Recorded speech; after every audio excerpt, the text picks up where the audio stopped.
Psicoanálisis, ciencia o pseudociencia, de Popper a Ricord y de Freud a Model. Un ensayo de Héctor Hueso Holgado y Fanny Cuervo Díaz.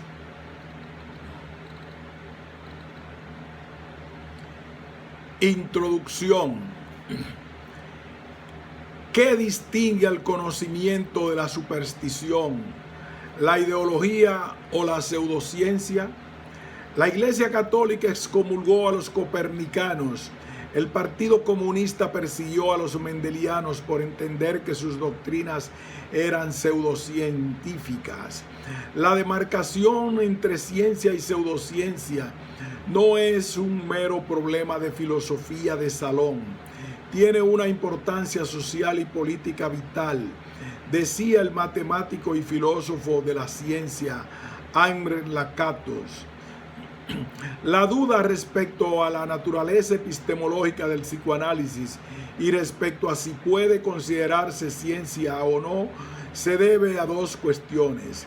Por una parte, a las resistencias contra el psicoanálisis, a las que nos hemos referido en otros artículos, y por otra, a la naturaleza mixta, tanto de su metodología e instrumentos, como de sus objetos y fines.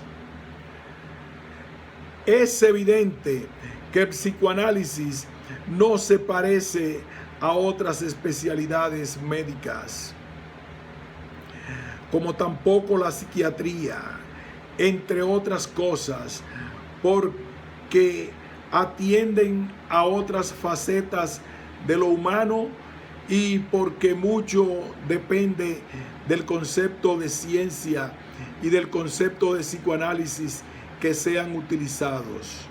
Por tanto, no debería extrañar que se cuestione la cientificidad del psicoanálisis, ya que tampoco muchos tienen claro que ya no está vigente el concepto positivista de ciencia que sostenía en la época de Popper y Freud. El problema de la relación de Freud con la ciencia y la filosofía. Freud ha sido en parte responsable de esta polémica porque, basándose en el positivismo en que se formó, insistió en defender que el psicoanálisis era una ciencia natural, lo cual es prácticamente imposible utilizando la visión estrecha de los positivistas del Círculo de Viena, quienes consideraban que solo podía llamarse ciencia cuando se parte de observación de hechos a los que se aplica metodología inductiva deductiva para hacer una hipótesis que se confirma o refuta con pruebas y experimentación. Por supuesto, Freud se percata de que el objeto de investigación, lo psíquico y lo inconsciente, no era el típico de las ciencias de la naturaleza, pero estaba convencido de que el modo epistémico de tratar el objeto podía ser el mismo que el de estas y rechazaba la vertiente filosófica. Así, a través de su obra, al referirse a la filosofía, comillas, nos encontramos con un discurso tornadizo, múltiple y por último ambivalente, cierro comillas.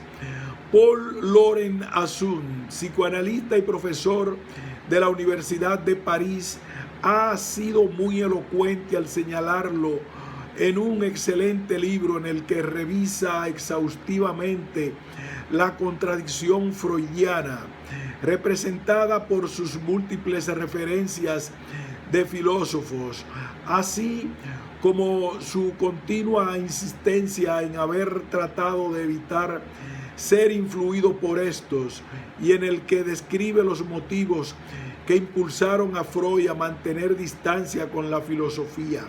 A algunos de estos motivos podríamos llamarles de orden táctico o estratégico, y de ellos está llena la historia de la ciencia, siempre influida por subjetividades humanas, como han hecho notar Lakatos, Kuhn y Feuerbach. En este sentido, Freud consideraba peligroso el intento de introducir la filosofía en el psicoanálisis, dado el desprecio del movimiento cientificista alemán hacia la filosofía y sobre todo la de Hegel. Así, en el Congreso de 1911, objetó el intento de introducir a Hegel que hizo James J. Putnam, uno de los fundadores de la Sociedad Norteamericana de Psicoanálisis.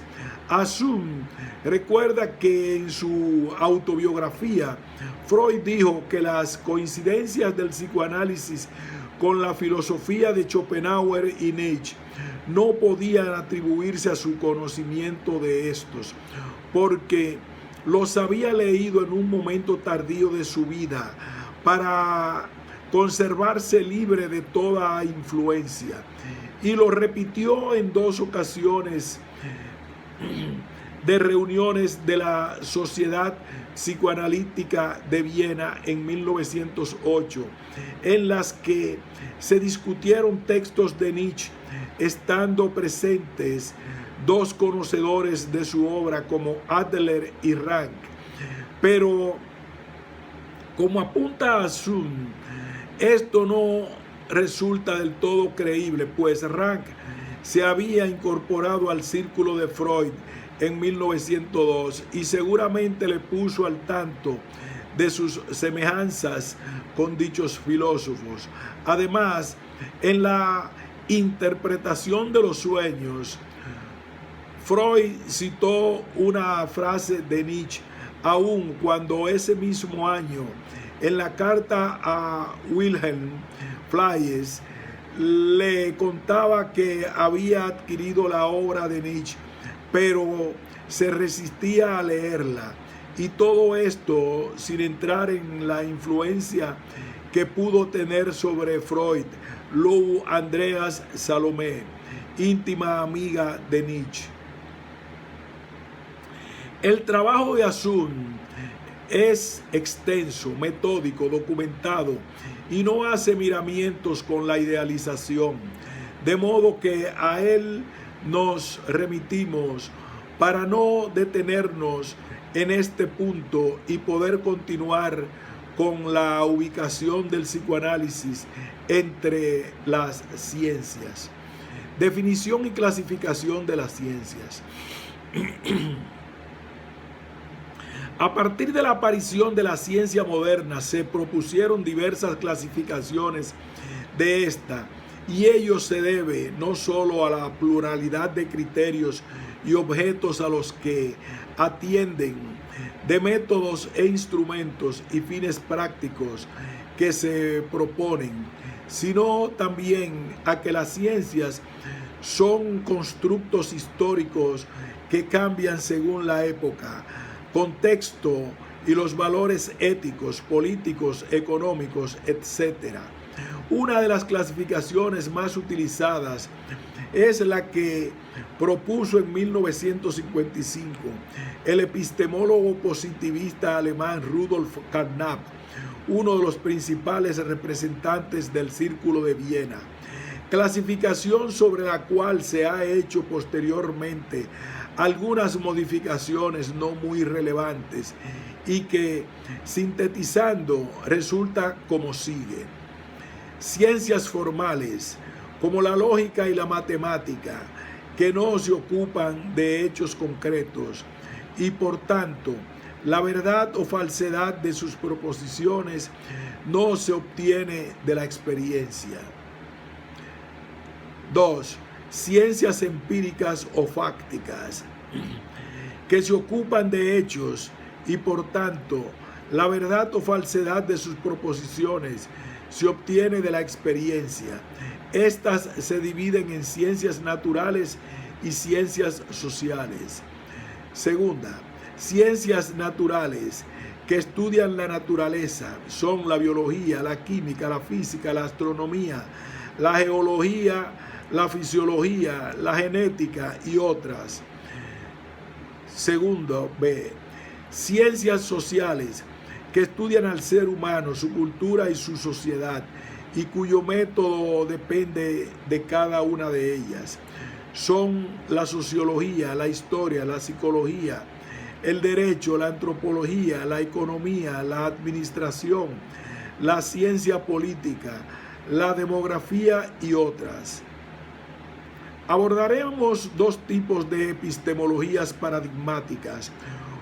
Por una parte, la comprensión hermenéutica propia de las ciencias sociales y que está representada por un grupo de pensadores entre los que se encuentran Dilthey, Habermas y Ricoeur, y por otra parte, la explicativa más positivista y más propia de las ciencias naturales y que está representada, entre otros, por Popper y Grunbaum.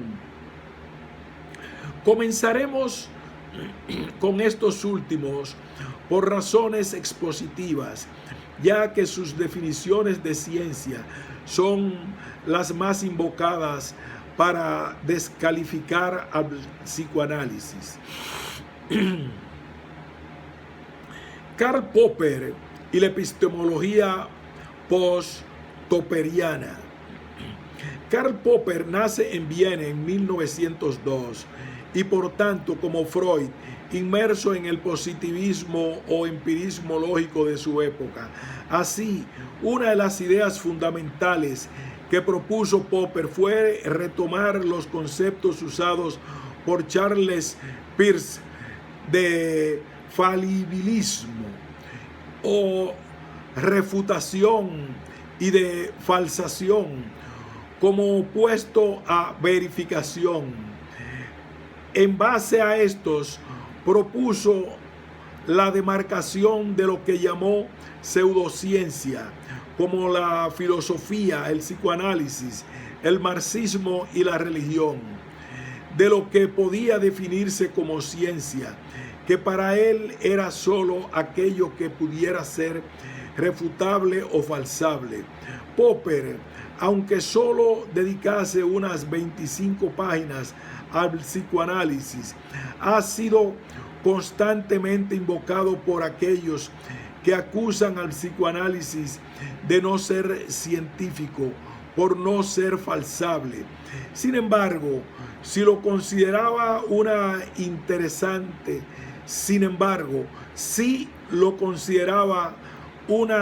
interesante metafísica psicológica y le otorgaba, como a otras metafísicas, cierto grado de verdad. No solo no estaba contra la metafísica, sino que sostuvo la tesis siguiente: A. Las metafísicas tienen sentido. B. Algunas de ellas han constituido históricamente programas de investigación. Y al crecer el saber de trasfondo, se han transformado en teorías controlables. C. Desde el punto de vista psicológico, la investigación se vuelve imposible sin la fe en ideas de naturaleza metafísica. D. Las metafísicas son criticables aunque no sean falsables. Como ha señalado O'Neill, Popper no dudaba de la importancia de mucho de lo que planteaban los psicoanalistas y que podría tener su lugar en una ciencia psicológica que algún día fuera comprobable. Adolf Grunbaum escribió mucho más que Popper, cuestionando la cientificidad del psicoanálisis, en especial por no utilizar el modelo experimental que, según él, caracteriza a la ciencia. Pero para comprender la causalidad de la neurosis utilizó dos patrones equivocados: el modelo de la tuberculosis causada por el bacilo de Koch y el de la causalidad mecánica, según el modelo de la bola de billar que se mueve cuando otra la impacta.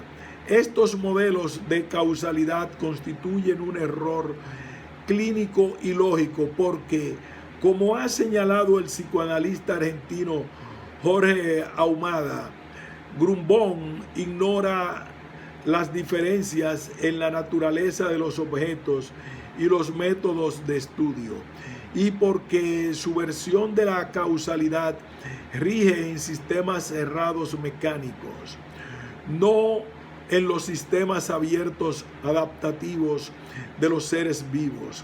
Ahumada cita a Bateson, quien señaló que los seres vivos no se rigen por la ley del comportamiento lineal como las bolas de billar. Bateson lo ejemplificó con la reacción de un perro cuando se le da una patada. Este puede esquivar la patada, tirarse al suelo, morder o hacer otras cosas, según su carácter y su historia. Además, a causa de sus inferencias, la respuesta a la segunda patada puede ser diferente a la primera. Otras críticas a Popper vinieron de sus propios discípulos, los llamados epistemólogos post-popperianos, como Kuhn, Feuerbach, Lakatos, Lodan, Agassi, Berkeley o Watkins.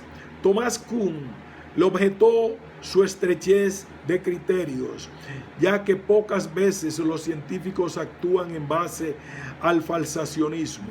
Según Kuhn, la ciencia avanza a través de paradigmas que son teorías científicas universalmente aceptadas e incluso paradigmas metafísicos.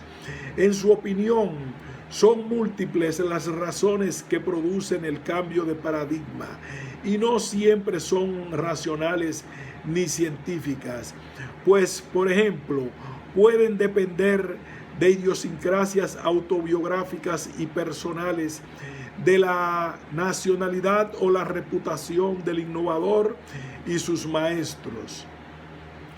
Henri Lakatos, por su parte, también objetó a Popper que la historia de la ciencia no sigue el criterio falsacionista, ya que nunca se han desechado teorías por predecir hechos no confirmados.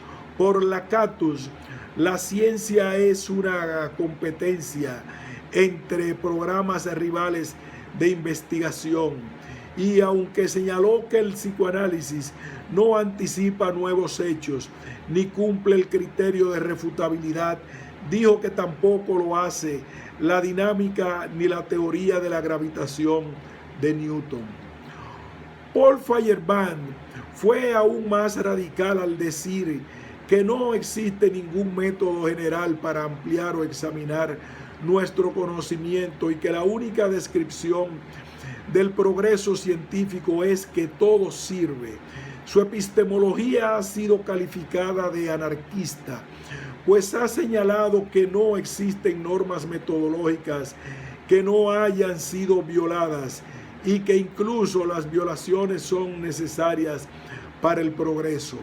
En una línea algo parecida, el filósofo de la ciencia Larry Laudan y pragmatistas como Rorty y Putnam consideran que la simple acumulación de confirmaciones empíricas no constituye por sí misma un mecanismo de avance científico. Creen que la ciencia se propone de manera fundamental la solución de problemas, y ya que no tenemos un criterio de verdad ni un criterio consistente de verosimilitud, entonces una teoría es mejor que otra si resuelve más problemas. Asimismo, como señalan Safran y Messer, en las ciencias naturales se reconoce que son necesarias las teorías múltiples y contradictorias para captar los diferentes aspectos de los fenómenos subyacentes, y que una determinada teoría capta algunos de sus aspectos a expensas de otras.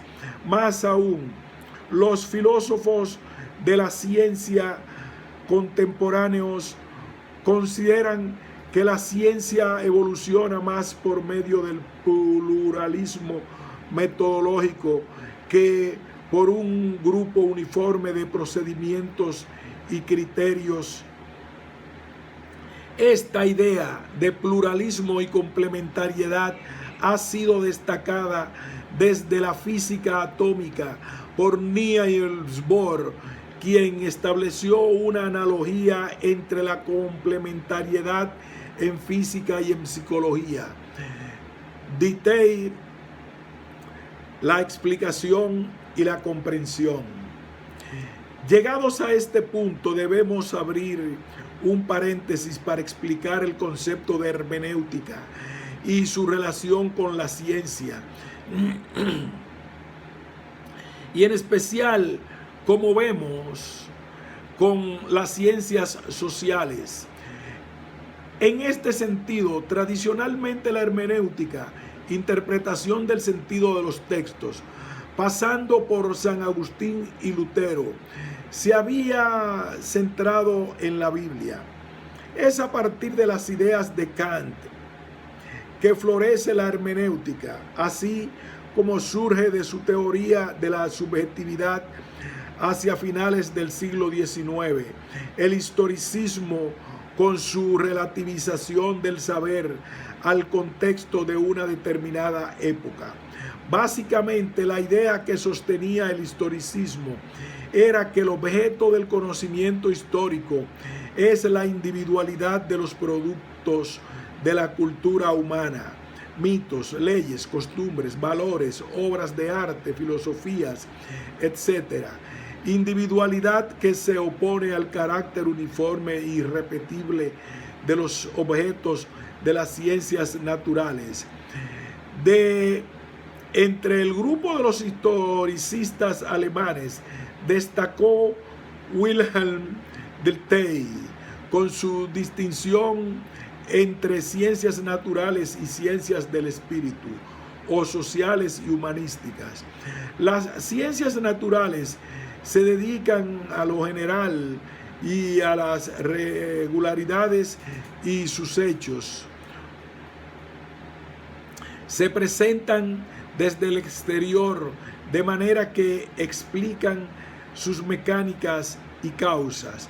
Las ciencias del espíritu, en cambio, se dedican a lo singular e individual, y sus hechos se presentan desde el interior, por lo que su método es la comprensión y el revivir, pero una comprensión para la que hay que estar inmerso, esto es, actuar desde dentro del campo, porque comprender es, dice Dilthey, un encuentro del yo en el tú.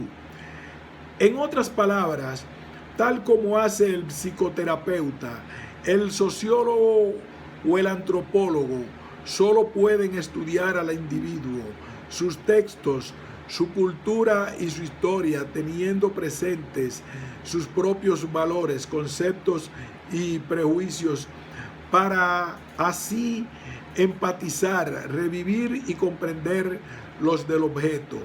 Dilthey, entre otros, lo que rescata es la idea de que las ciencias del espíritu tienen que atender aspectos que no son relevantes para las ciencias naturales, como los valores, las motivaciones, conscientes o inconscientes, los impulsos, los deseos, etc.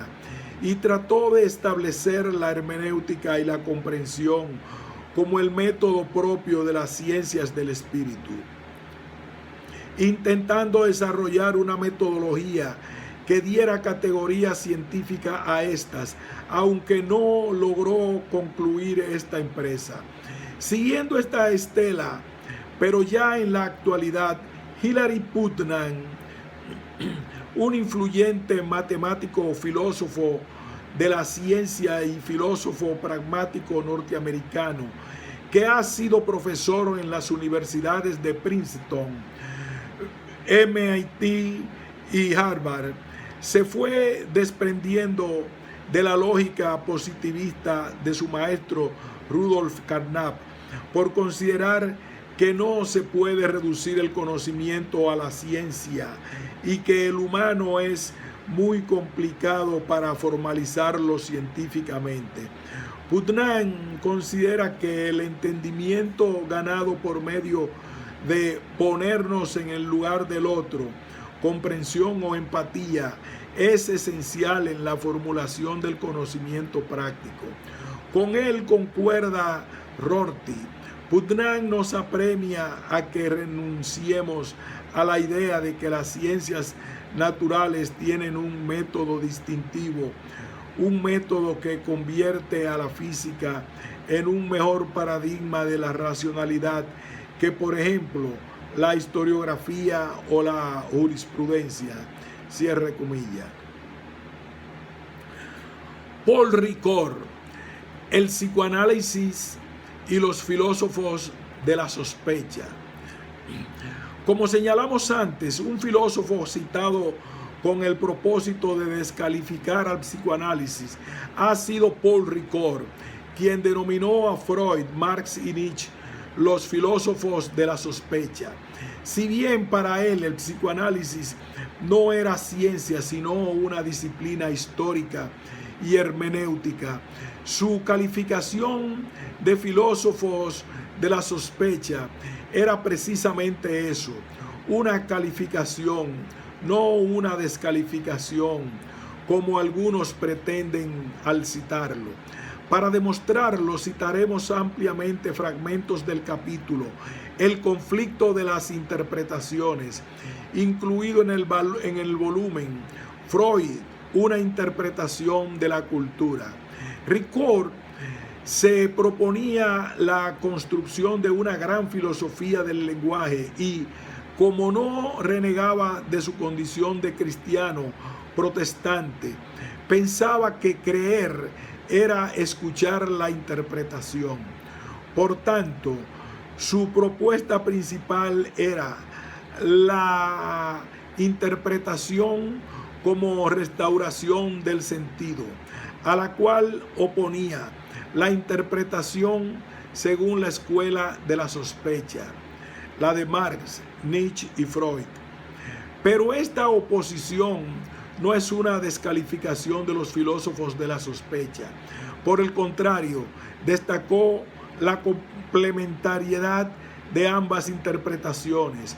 Podemos identificar a la primera como una hermenéutica clásica, similar a la de los textos bíblicos, y la de la sospecha como una nueva hermenéutica, la de la falsa conciencia, o sea, aquella en la que la conciencia no coincide con el sentido oculto. Así, señaló que hay una fórmula negativa bajo la cual se podría colocar a estos tres ejercicios de la sospecha, la de la verdad como mentira. Ricoeur lo explica señalando que aunque Descartes enseñó que las cosas son dudosas, no dudaba de la propia conciencia.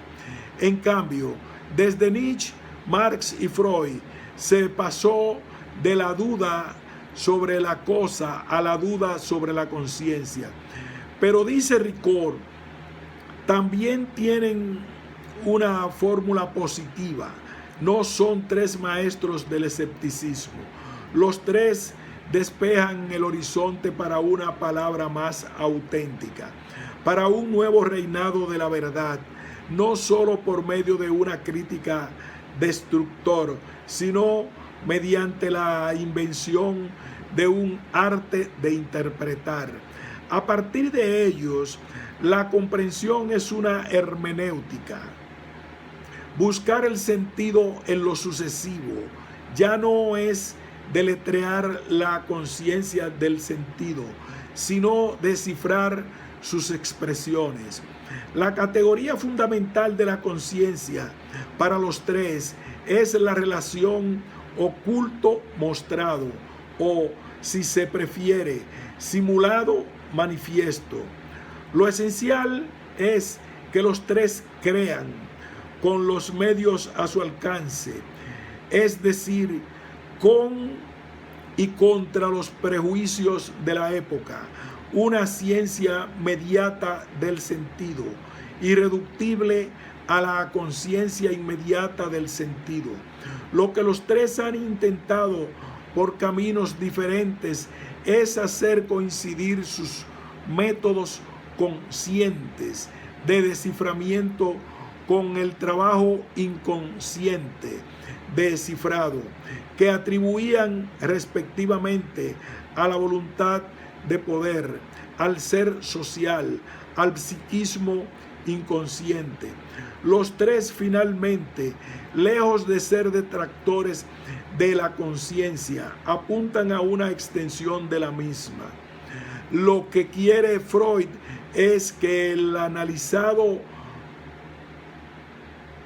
haciendo suyo el sentido que le era ajeno, amplíe su campo de conciencia, viva mejor y finalmente sea un poco más libre y, de ser posible, un poco más feliz. Como puede verse en este texto y otros de los años 70, para Ricoeur, el psicoanálisis, más que ciencia, era una disciplina hermenéutica e histórica. Sin embargo, el profesor de psiquiatría clínica de la Universidad de Yale, James Phillips, señala que Ricoeur, en su artículo tardío de 1981, La cuestión de la prueba en los escritos de Freud, distingue el método psicoanalítico tanto de la hermenéutica pura como de la ciencia natural, y considera que su metodología es mixta e involucra la comprensión causal y la no causal. La praxis psicoanalítica requiere una teoría en la que la psique sea representada tanto como un texto a ser interpretado, como un sistema de fuerzas a ser manipuladas. En resumen, la práctica nos fuerza a pensar de manera conjunta en significados y fuerza en la teoría. Explicación y comprensión en psicoanálisis. Klimovsky, Lorenzer y Model. En una línea similar al planteamiento de complementariedad entre hermenéutica y ciencia del Ricoeur de 1981, Gregorio Klimovsky, renombrado matemático, filósofo y epistemólogo argentino, hizo una aproximación al psicoanálisis que vale la pena revisar detenidamente. Klimovsky aborda el problema de la naturaleza lógica de la interpretación en psicoanálisis, en la cual, dice, se superponen tres fenómenos que siempre coexisten: el explicativo, el semiótico y el instrumental. Aspecto explicativo o vertiente noseológica de la interpretación, según el cual una interpretación es una teoría acerca de lo que hay detrás de un fenómeno manifiesto, una hipótesis sobre la que puede estar equivocado o acertado. Y distingue dos tipos de interpretaciones, de un modo que recuerda a la división de las ciencias de Dilthey: interpretación, lectura, y B, interpretación, explicación. Interpretación, lectura, en la que el material latente es leído a través del material manifiesto, donde leído quiere decir detectado a través de una ley. Klimovsky explica que hay teorías que son puramente empíricas y construyen sus hipótesis sobre material detectable y observable, como es el caso de la teoría de la evolución de Darwin, pero no de la genética, la química o el psicoanálisis. En estas últimas, dice, hay un salto noseológico tan grande como el que acomete el químico cuando deja de hablar del color del papel tornasol y se pone a hablar de la órbita de los elementos en la estructura atómica y del desplazamiento de estos en sus órbitas. En ciencia existen muchos procedimientos para acceder a lo que no es directamente visible o epistemológicamente directo. Un tanto metafóricamente, pero no mucho, podríamos decir que el microscopio y el telescopio son algo así, porque permiten técnicamente llegar a observar lo que no es directamente observable, lo que no está empíricamente dado. Sin embargo, para observar mediante el microscopio o el telescopio es necesario tener previamente una teoría. Si no hubiera una teoría, podría no reaccionar como muchos colegas de Galileo, no queriendo observar nada mediante ese instrumento, que para ellos, debido a sus prejuicios, debía ser mágico, encantado y defectuoso. Klimovsky señala que dicha teoría es la óptica cuyas leyes correlacionan lo que está del lado del ocultar con lo que está del lado del objetivo, haciendo así un símil con la forma en que el psicoanálisis mira y lee tras lo manifiesto.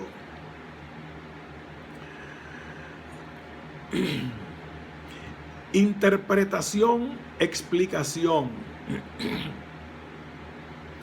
En este caso, la interpretación es una hipótesis acerca de lo que ocurre en el inconsciente, pero aclara que, aunque la hipótesis haya tenido buenas consecuencias prácticas, clínicas y observacionales, eso no la demuestra como cierta, porque de lo falso se puede deducir lo verdadero. Aspecto semiótico. La interpretación busca los significados de símbolos y signos. Es un acto de asignar significado y la labor se parece a la de un lingüista o un semiólogo. Considera que el material manifiesto tiene con el material latente tanto relaciones legales, o sea, correlaciones o relación de causa y efecto, como relaciones de significación. Aspecto instrumental y terapéutico. La interpretación es una acción con el fin de producir una modificación. Entonces, la terapia toma la interpretación como un instrumento, no solo para conocer al paciente, sino como agente de cambio. Como puede observarse en el análisis epistemológico de Klimovsky, se evidencian tanto aspectos instrumentales y explicativos como aspectos comprensivos y semióticos, con lo cual, basándonos en el aforismo de Dilthey, a la naturaleza la explicamos, a la vida espiritual la comprendemos. Se combinan los dos modelos, ciencia y hermenéutica. La combinación fue también reconocida por el psicoanalista alemán Alfred Lorenzer en su libro de 1970, pese a que para él lo principal era la vertiente hermenéutica o comprensiva. Lorenzer basó parte de sus ideas en la teoría crítica de la Escuela de Frankfurt, conformada por un grupo de investigadores provenientes del Instituto para la Investigación Social de dicha ciudad, entre los que estaban Habermas, Adorno, Fromm, Marcuse y Lowenthal, entre otros, teniendo en cuenta que estaban influidos por las teorías sociológicas de Marx. Para ellos, las ciencias sociales, además de explicar cómo las ciencias naturales y comprender como la hermenéutica, tenían que criticar el fenómeno social para conducir a un mayor grado de libertad del individuo.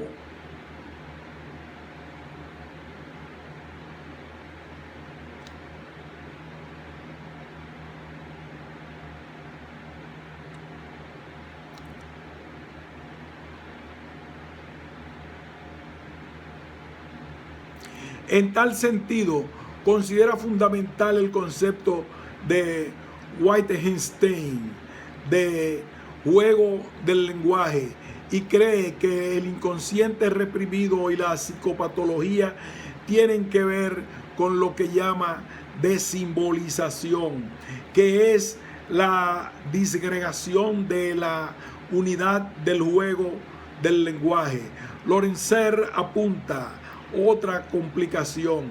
Analista y analizando no solo están distanciados a causa de la mutilación neurótica del lenguaje, sino también debido a una pertenencia a juegos del lenguaje distintos.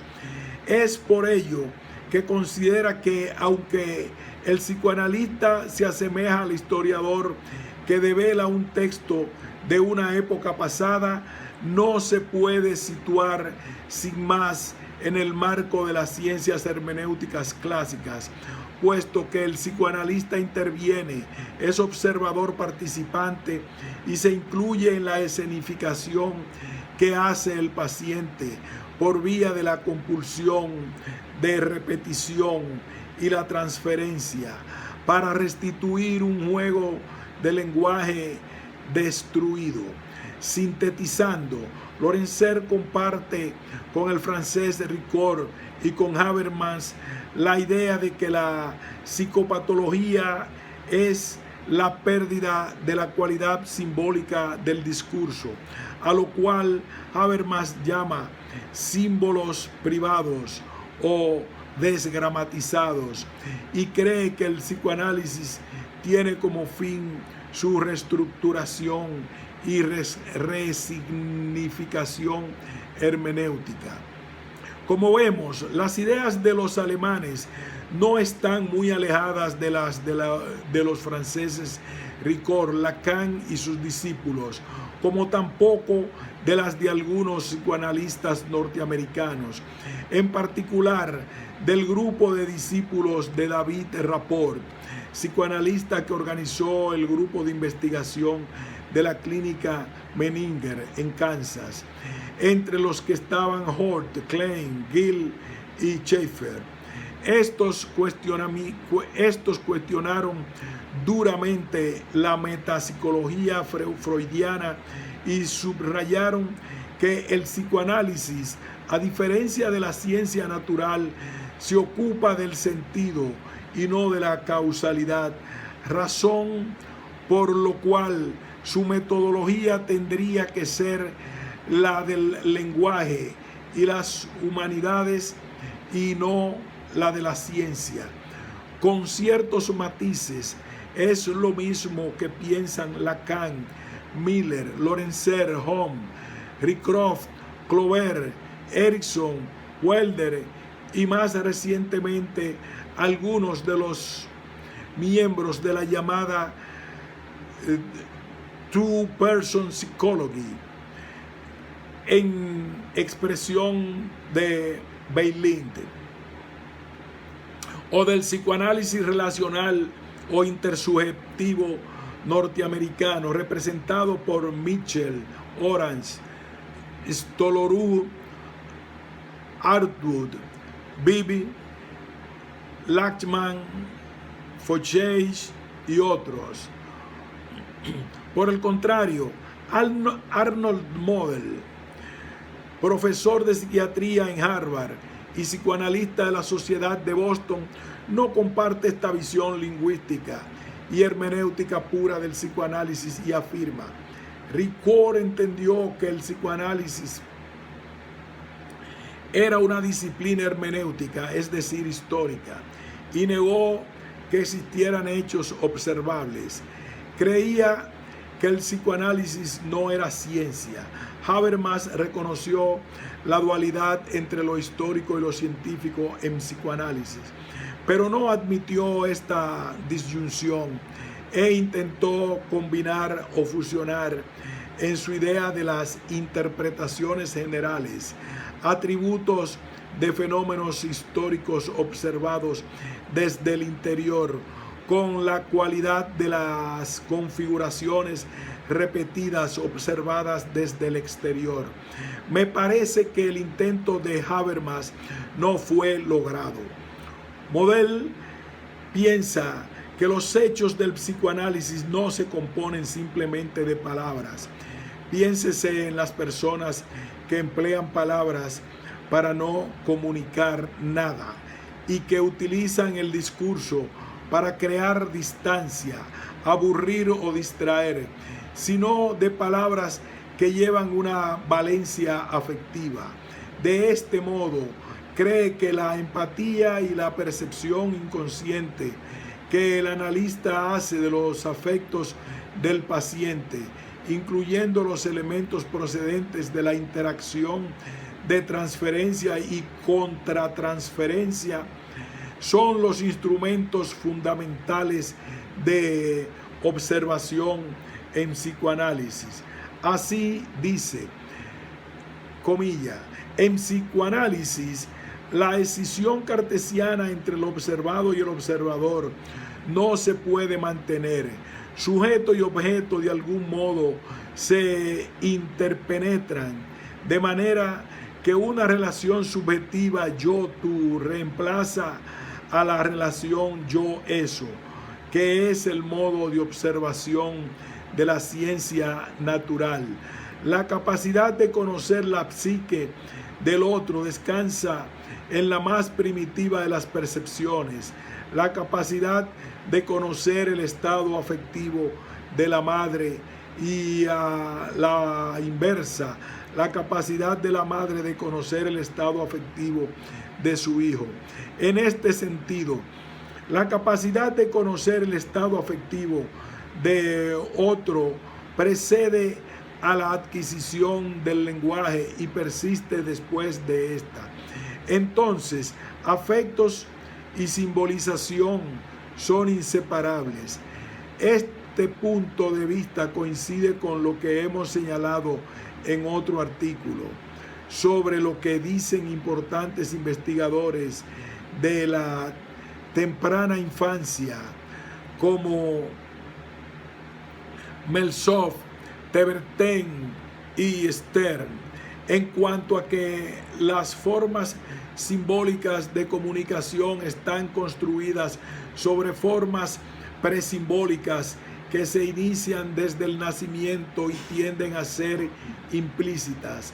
Formas de comunicación en parte innatas y en parte adquiridas y basadas cierta medida en las llamadas neuronas espejo, o lo que el grupo de Daniel Stern ha llamado sintonía afectiva.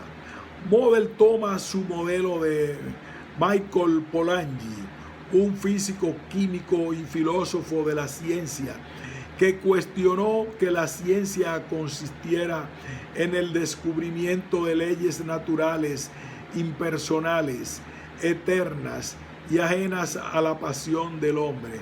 Polanyi expuso la cualidad de la disyunción como un artificio epistemológico similar al principio de la complementariedad que ha planteado el físico Niels Bohr, y según el cual es posible aceptar dualidades fundamentales sin pretender una mutua disolución o reducción.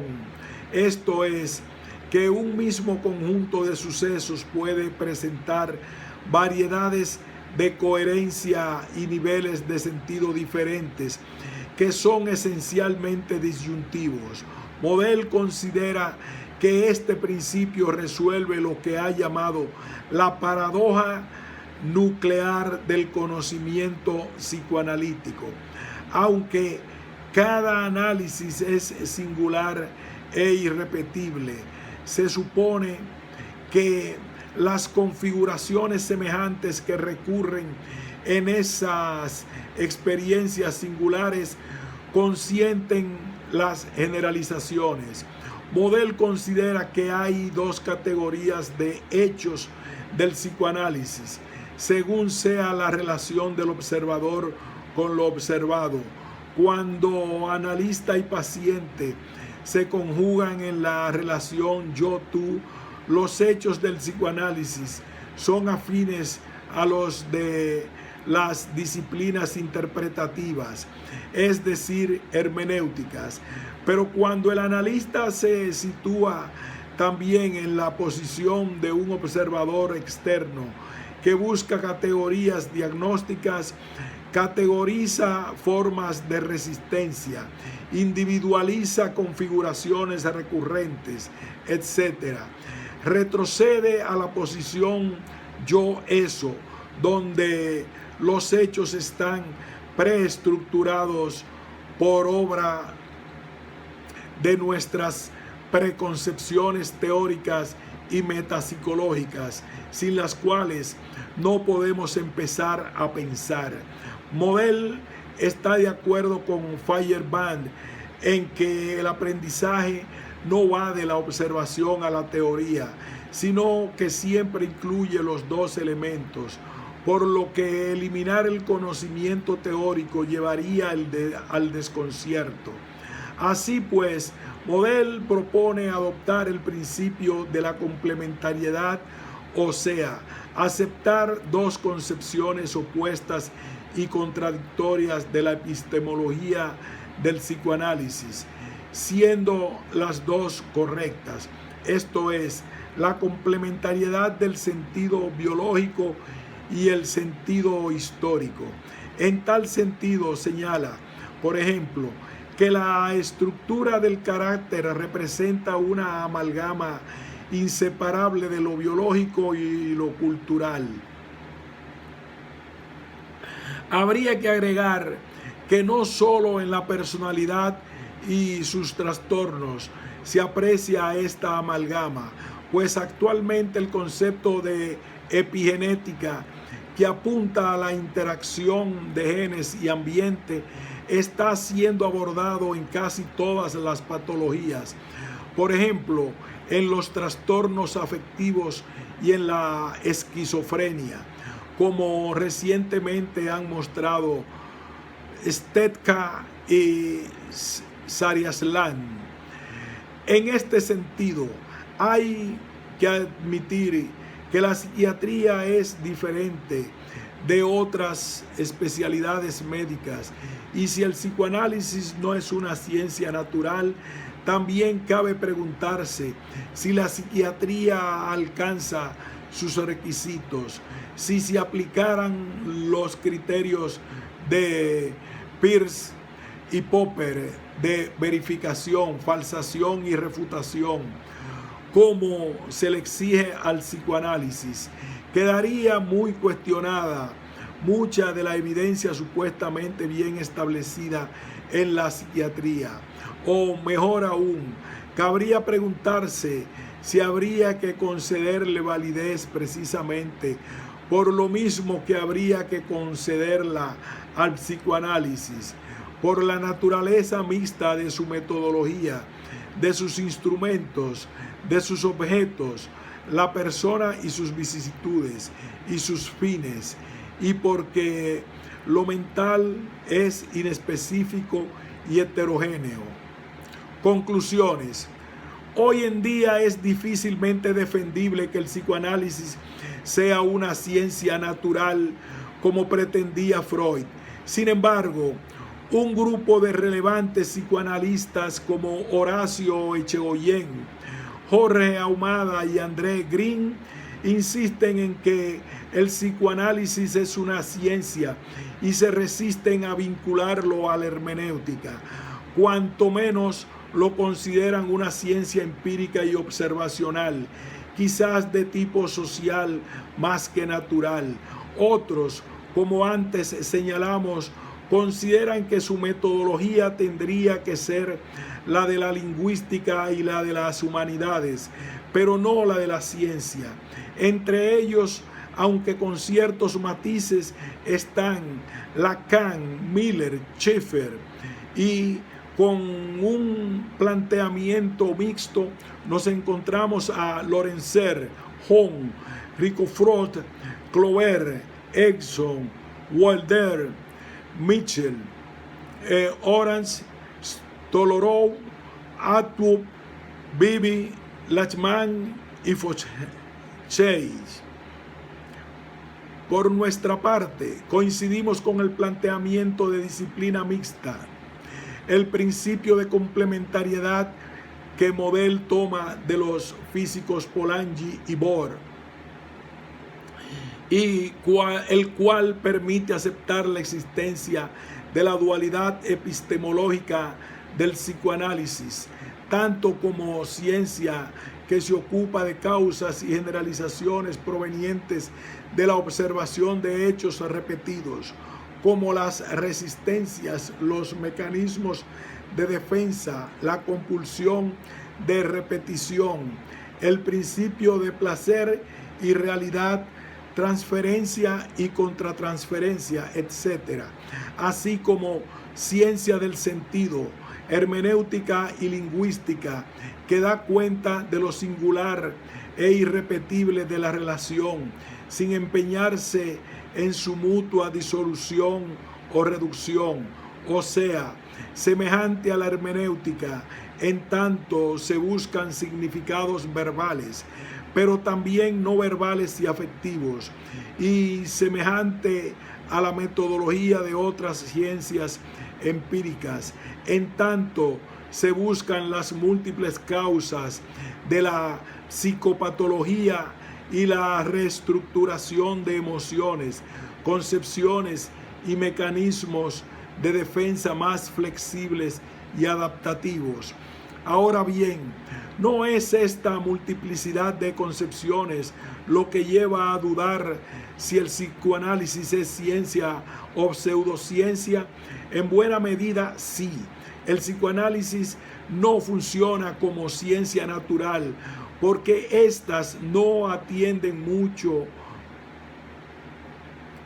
de lo que respecta al individuo, que es el paciente, como tampoco atienden a la relación específica y no generalizable que constituyen analista y analizado, una relación que se va construyendo y significando entre ambos y que, por tanto, no es generalizable ni cuantificable en innumerables aspectos, una experiencia que en buena medida no es comprobable ni refutable, de acuerdo a la concepción popperiana que suele tener estos términos.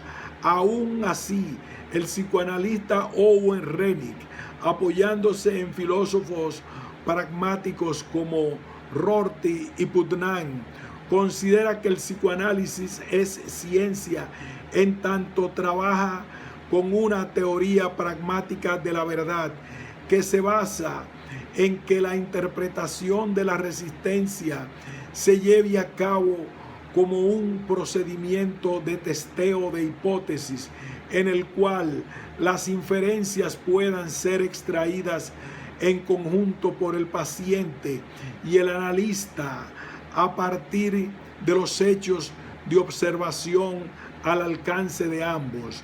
Un pragmatismo parecido al de la filósofa Fernanda Clavel, quien considera útil el concepto frónesis de Aristóteles, que implica sabiduría práctica y prudencia o sensatez. Sensatez que nace de la experiencia y no de la ciencia. Así, Clavel dice que la frónesis es el tipo de racionalidad práctica que emplea el psicoanalista, pues es mediante la deliberación que puede ofrecer otro punto de vista al paciente para enfrentar sus conflictos y buscar el cambio. El psicoanálisis, como también la psiquiatría, tiene que abordar aspectos de lo humano a los que no atiende la ciencia, porque ni es su propósito, ni tendría cómo hacerlo, como por ejemplo el sentido de la existencia, el ser y estar en el mundo, los valores, lo ético, lo espiritual y religioso, los deseos y pasiones, el amor y el odio, la creatividad e ilusión y un largo etcétera. Y aborda cada una de estas cuestiones interpretándolas con una perspectiva particular a esa doble vertiente. ¿Por qué entonces ese empeño en que el psicoanálisis o la misma psiquiatría sean científicas como otras especialidades médicas, si se pierde la cualidad de lo mental, que es lo que las diferencia? Se llegaría así a lo que Jaspers llamó psiquiatría sin psique. Es que realmente pueden y sobre todo deben ser como la dermatología, la traumatología. Héctor Hueso Holgado y Fanny Cuervo Díaz. Fin de este ensayo. Más continuamos en este fragmento. Es que realmente pueden y sobre todo deben ser como la dermatología, la traumatología, la cardiología, la neurología, etcétera. No parecen creerlo así algunos de los que han criticado el modelo RDOC, criterios de dominio de investigación propuesto como plan estratégico del National Institute of Mental Health americano, como Allen Francis, Fava, Mag, Wackenfield o Parnas.